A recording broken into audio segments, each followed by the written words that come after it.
Okay. Gerald Celente is my... Now, Gerald Celente is one of today's pioneers in trends strategy. He founded the Trends Research Institute and its Trends Journal back 30 years ago. And he deals with about 300 different fields from business, finance, politics, environment, health, technology. And what's interesting about Gerald, unlike the talking heads, unlike the journalists of the New York Times, Wall Street Journal, who got it all wrong. Remember, they got it wrong about the economy collapsing. They got it wrong about green shoots and rebounding and out of the recession. They get everything wrong. Gerald's got it right. In fact, just as a matter of record, 16 months before the 2008 collapse, Gerald and I had a 1-hour discussion that's in the archives, very comprehensive and detailed, talking about 5 bubbles. The real estate subprime bubble, the commercial real estate bubble, the hedge fund bubble, the equity partnership bubble, and the credit card bubble. What would happen? We had it right about the euro. We had it right about China. So because a man's been right so consistently, we invited him back to share his thoughts today. Nice to have you back with us today, Gerald. Oh, thanks for having me, Gary. Gerald, I'm going to ask you several questions. Please take your time, and wherever possible, share with us whether it's your opinion or research that gives you your idea of where we're going, all right? Okay. First, it is my opinion that Ireland, Portugal, Spain, that are now in economic freefall, they're bankrupt, and they're going to get a bailout. Well, Spain, Greek did, but that won't last. Portugal hasn't, but will. Ireland just got the bailout.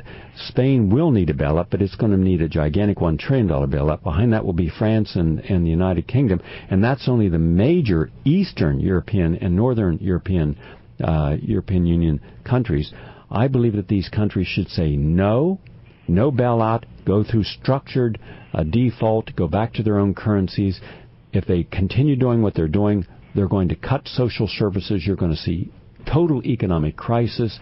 The banks are going to be made whole because that's who gets the money. The people that caused the problem, who were deceptive, are going to get paid out. The people who were victims are going to get completely creamed. And I believe that everything that we're hearing about in the American media and the American economists, bail these banks out. Save the banks to save the people. I think that's wrong-headed. Those are my personal opinions. They're only personal. I'd like yours. What you see should happen, will happen, and the outcome to these people living in Ireland, France, Italy, Spain, Portugal, and England. Well, we had said when the euro first came on in 1999 that it would be a temporary currency. And it came about with the excitement about globalization. Those of us old enough to remember the days when all of Eastern Europe was locked behind the Iron Curtain. There was no trade. China was third world. Nobody had anything to do with China. So with the beginning of the 90s and the opening of globalization, there was a euphoria of a united currency. We said it wouldn't work, that it would only work in good times, and when times turned bad, the countries that couldn't keep up with the agreements would fall by the wayside. And they have, but they changed the rules. They changed the Maastricht Agreement. They changed the Lisbon Treaty by allowing these bailouts that they pledged would never happen. And what's going on in Ireland and what's going on in Portugal, Spain, Greece, people should be very aware. You know that saying I say all the time, when people lose everything and they have nothing left to lose, they lose it. And I heard the people that are following you, very young, a whole new core of people that are tuning in. This is where the revolution is going to happen. Current events form future trends.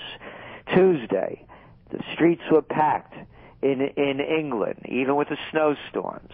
In Italy, they're happening worldwide. In Ireland, all across Europe, the young people in France protesting the increase in the retirement age. The young people took to the streets. Here's the story. You have unemployment rates in Spain, young people, at near 50%, people between the ages of 18 and 26.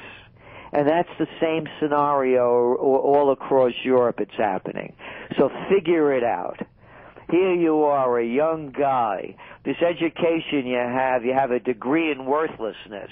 You could get a job in nothing. You're at home, you're frustrated, and you know the deal. What you mentioned about these bailouts, save the banks to save the people, they're hip to the deal. I mean, this is the greatest bank robbery in world history, and the banks are doing the robbing. They can't take any losses. The white shoe boys never like to lose a dime. So here's what it is, and it's worldwide. You go to work, get up early in the morning, get the kids off to school. If there's one of them sick, deal with it. Go to work at a job you hate, but you're doing it because of benefits and a measly salary, but you have to keep your head above water. And then work late. Oh, that lousy commute that you hate so much, and the boss and the coworkers or the nasty people around you that you have to deal with, suck it up. And then give me your money. That's what the government tells you. You give me your money because I know what to do with it. I have to give it to my friends. One of the greatest, God bless WikiLeaks. God bless WikiLeaks for exposing what a bunch of buffoons, losers, lightweights, suck-ups, and bow-downs that they call the world leaders. Oh, I'm not saying that. Those are in the cables. The world stage, you hear what they said about Berlusconi. You hear what they said about Sarkozy and Merkel, about Kirchner down in Argentina, one after another. As I've said all along, Gary, these are the same people you couldn't stand in high school and college that wanted to become the class presidents and head of the student council. And now they're saying the exact words what jerks all these people are. But they're telling us what to do. They're stealing our money. God bless WikiLeaks. They've showed that the world stage is the emperors have no clothes. It's one big Berlusconi. That's all it is. It's a show. And the show is this. These arrogant politicians are stealing your money, and they're giving it to their friends to do criminal deeds. We see the numbers. We see the data. It's there in WikiLeaks. They're bombing Yemen with our money, killing people that we don't know that didn't do anything to us, but they suspect it. They're giving money to criminals in Afghanistan, criminals in Iraq, criminals worldwide. What's going on, the banking problem is only a symptom of a much greater problem. The banks are robbing the people across the globe. We wrote this back when TARP began in 2008. The headline of the trend alert was D.C. heist. Wall Street hijacks Washington. Hey, did you see who got a job with Citigroup that they're talking about? One of those Obama rats that jumped ship. What was his name? Erzag. Yeah, that was it. The head of the Office of Management and Budget. Oh, yeah. Citigroup. $45 billion of your money. Get out there and go to work. Go pay your taxes. They need your money. They have to listen to that guy. I love it. I did an interview yesterday in a German newspaper, and I said to them, if I was living in Germany and I said that raising taxes in the United States so hedge funds and private equity groups would have to pay more, and increasing the tax rates for the multi-billionaires, and I said, quote, it's the equivalent of Hitler invading Poland in 1938, I would be arrested for being a Holocaust denier or something like that. But Steven Schwarzman, the CEO of Blackstone, he said that. That's how sick the system is. Okay, let me go to another issue. I've got 5 issues I want to cover. So you've made your point there. Next point. Right now, the Federal Reserve is given a minimum of $600 billion to stimulate the banks. Why should we believe that this money that they're giving at zero interest, with no terms that are transparent, and the banks can do what they want with that, or buying up bonds, treasury notes, why should we believe that that will help us in any way, since the interest rate is already zero? And if they want to keep inflation down, the one thing we don't have on money is inflation, though we have inflation in food prices have gone up, car prices have gone up, utility bills have gone up, gasoline has gone up, building materials have gone up, but the cost of money is not. So why do they think that we would accept that this is going to work and do anything more than increase the national debt, and still it's not going to end up employing another person? Your thoughts? The reason they're doing this for a number of reasons. One reason is that if you're a person that doesn't want to take risk and you want to put your money in the bank and just get a nominal interest rate so that you stay ahead of inflation, because they have interest rates near zero, you can't do that anymore. So what do? You have to take risk. So they're egging people to get into the equity markets. That's one of the reasons. The other reason that they're giving for the devaluation of the dollar, and that's what it is. People must have attention deficit disorder if they don't know about this one.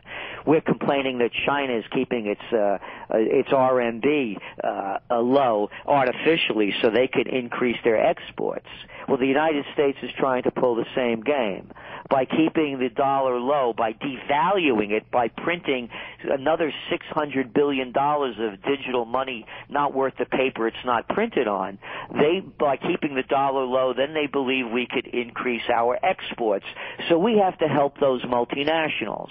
And when I say multinationals, I really want to make this clear. Go back to Ireland for a second. The corporate tax rate in Ireland is 12.5%.